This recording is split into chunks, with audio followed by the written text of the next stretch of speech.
ভাইয়া কোথায় যান? জোহরের আয়োজন দিয়েছে, নামাজ পড়তে যাই।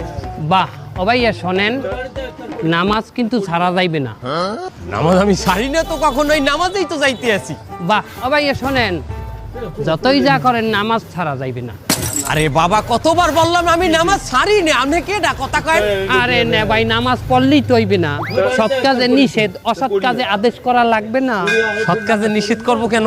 আমি এই কথা বলছি আপনারে, আমি বলছি সৎ কাজে আদেশ করবেন, অসৎ কাজে নিষেধ করা লাগবে না।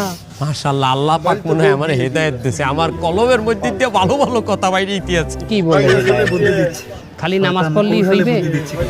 অসৎ কাজে নিষেধ করা লাগবে না। ধরো ওই যে চাও, ওই যে একটা মহিলাকে দেখতে আছে, না না, মহিলা মানুষ দেখুন, আমি রোজা রাখছি। এ বলছে যদি এক ফির এরম নজর পড়ে তো ওই এক ফির সমস্যা নাই, যদি এই বিলে আর এক ফির ফালান এই ফিলই সমস্যা। প্রথম ফির দেখা যাইবে অবশ্যই, কিন্তু চোখের পলক ফালান যাইবে না, যতক্ষণ না ক্লিয়ার হন ততক্ষণ চাই থাকতে হইবে। এটাই মশলা। আরে রিক্সা কই গেল? তা নাই, দেখছেন না কত সুন্দর? হ্যাঁ সুন্দর। ওই মাতারির লগেই আপনার কাম। আমার কাম মানে কি কাম?